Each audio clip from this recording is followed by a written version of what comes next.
नमस्ते विद्यार्थी मित्रांनो, आपण विज्ञान भाग 1 मधील 10वे जे प्रकरण आहे ते आपण सुरू केलं होतं आणि त्या प्रकरणाचं नाव आहे अवकाश मोहिमा. त्यामध्ये आपण कृत्रिम उपग्रह म्हणजे काय, स्पुटनिक नावाचा कृत्रिम उपग्रह रशिया देशाने पहिल्यांदा बनवला. त्यानंतर कृत्रिम उपग्रहाच्या गरजा का भासल्या. त्यानंतर आपण जो तक्ता पाहिला की कुठले कुठले कृत्रिम उपग्रह आहेत, त्याचं कार्य कशा प्रकारे चालतं.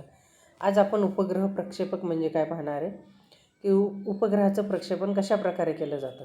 उपग्रह त्याच्या निर्धारित कक्षा स्थापित करण्यासाठी उपग्रह प्रक्षेपकाचा उपयोग केला जातो.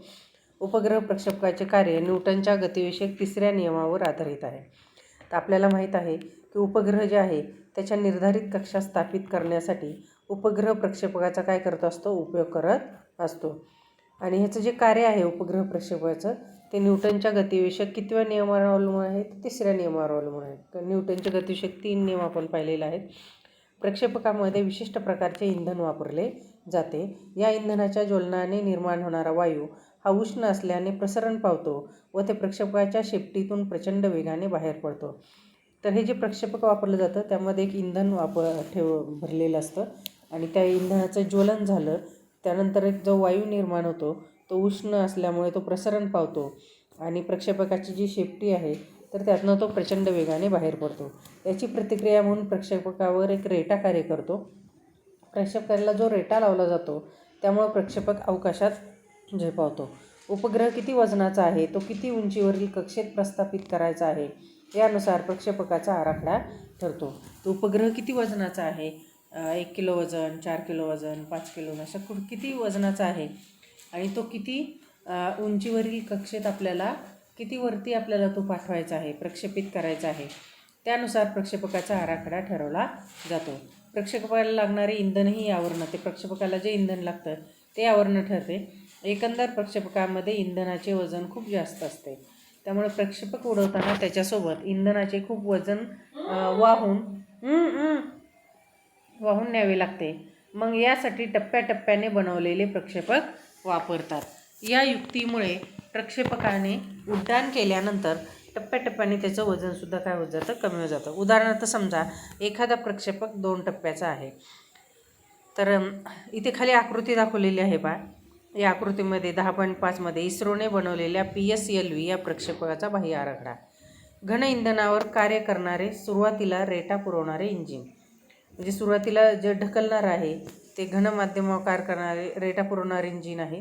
घन माध्यमावर काम करणारा पहिला टप्पा, नंतर दुसऱ्या लाल ह्याच्यात दाखवले द्रव इंधनावर काम करणारा दुसरा टप्पा, घन इंधनावर काम करणारा तिसरा टप्पा, द्रव इंधनावर काम करणारा चौथा टप्पा आणि एकदम वरचा जो भाग आहे टोपीसारखा, तर त्याच्यामध्ये उपग्रह ठेवण्याची काय आहे, जागा आहे.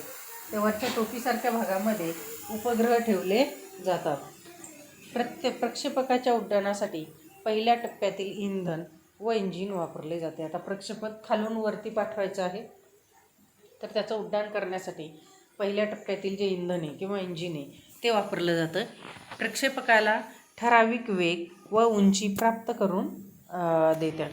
या पहिल्या टप्प्यातील इंधन संपले की इंधनाची रिकामी टाकी व इंजिन, या पहिल्या टप्प्यातील जर इंधन संपलं तर त्या इंधनाची रिकामी टाकी व इंजिन प्रक्षेपकापासून मुक्त होऊन खाली समुद्रात किंवा निर्जन जागी पडते.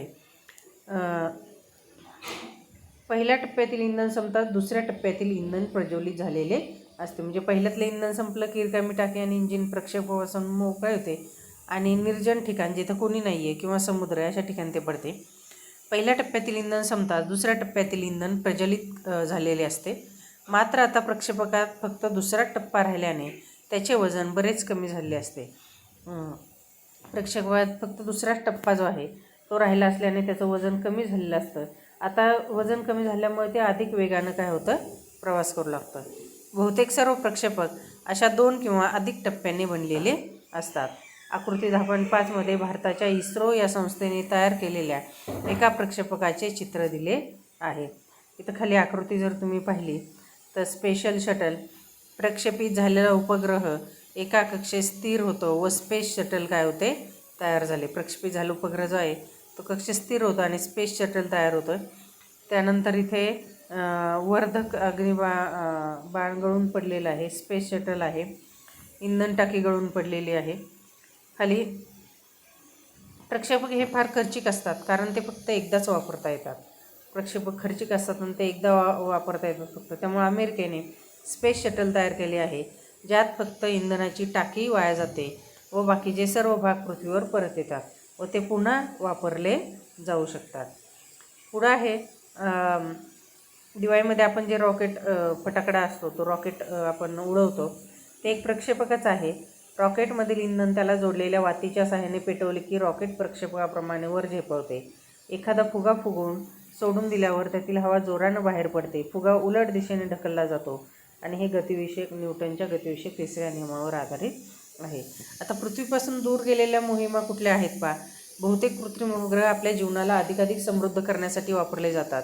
मग आपण मागील इयत्तेत कृत्रिम उपग्रहावर ठेवलेल्या दुर्बिणीप्रमाणे विश्वातील विविध घटकांची अधिक माहिती कशी मिळवता येते ते पाहिलेले आहे.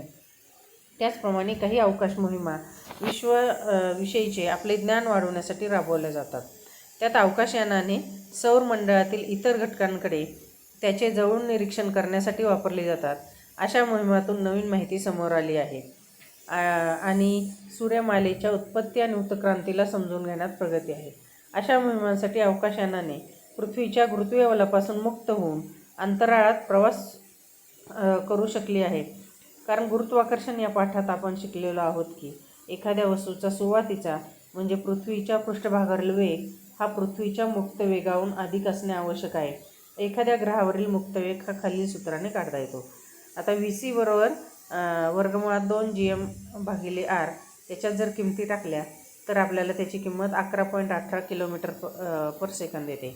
म्हणजेच पृथ्वीच्या गुरुत्वाकर्षण बलापासून मुक्त करून एखादे यान अंतराळात प्रवासासाठी पाठवायचे असल्यास त्यासाठी प्रक्षेपकाची गती कमीत कमी 11.2 km/s एवढी आहे.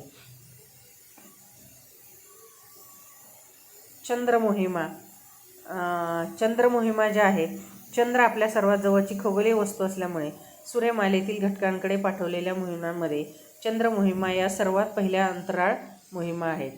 तर चंद्र जो आहे तो सगळ्यात जवळची खगोलीय वस्तू आहे आणि सूर्यमालेतील जे घटक आहेत त्यामध्ये पाठवलेल्या मोहिमांमध्ये चंद्रमोहिमा या सर्वात पहिल्या अंतराळ मोहिमा होत्या. अशा मोहिमा आजपर्यंत सोव्हिएत युनियन, अमेरिका, युरोपियन देश, चीन, जपान या भारतामध्ये राबवल्या गेल्या. सोव्हिएत युनियनने पाठवलेली लुना मालिकेतील अवकाश याने चंद्राजवळ पोहोचले. 1959 प्रक्षेपित केले लुना 2 हे पहिले यान आहे. तेव्हापासून ते 1976 पाठवलेल्या 15 यानांनी चंद्राचे रासायनिक विश्लेषण केले व त्याचे गुरुत्व, घनत्व, चंद्रापासून निघालेल्या प्राणांचे मापन केले.